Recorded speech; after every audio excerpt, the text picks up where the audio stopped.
uNkulunkulu akakwenzele umusa, uphile, uphuse, uphumelele. Igama kuPastor.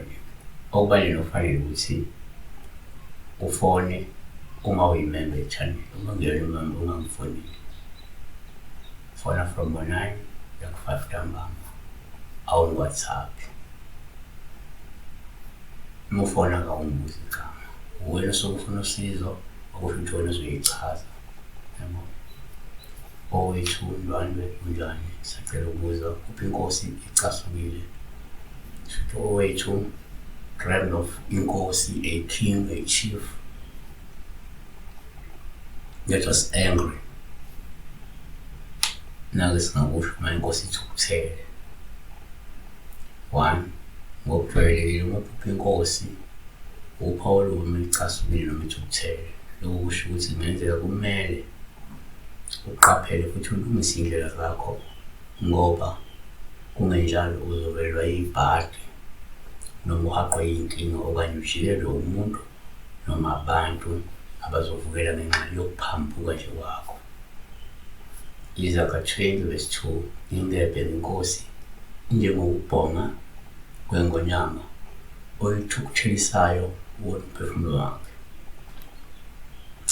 Kanti Izaga 16:14 intukuthelo yenkosi injengesithunywa zokufa.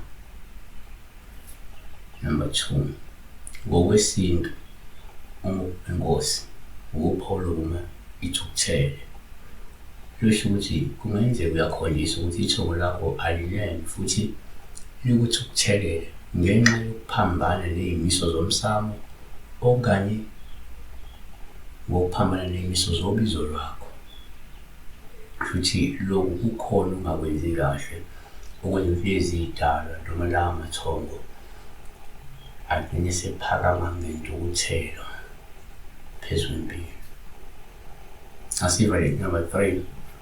Ngokwenkolo-ke uma kwenzeka uphupha inkosi kuPawulu uma ithukuthele lungabe likhombe lokho ngenzeka kumele ukhulekele ukubuyisana noNkulunkulu, uphenduke futhi usinjiswe, ushiye iphambeko nenengiso, ungaze ubhekane nentukuthelo kaNkulunkulu. uHezekiel 7:8 manje sengiyathulula masinyane ukufutheka kwami phezu kwakho, ngifeze intukuthelo yami kuwe, ngikwashulele njengezindlela zakho, ngelisele phezu kwakho zonke izinengiso zakho. Kanti ngobaseRoma 2:5 kepha ngobukhulu bakho nangenhliziyo engaphendukiyo uzibekela ulaka ngosuku lolaka nolokwambulwa kokwahlulela okulungileyo kaNkulunkulu. So besibheka la uma ubona inkosi ithukuthele, when you see a king being angry at you. Siyabonga.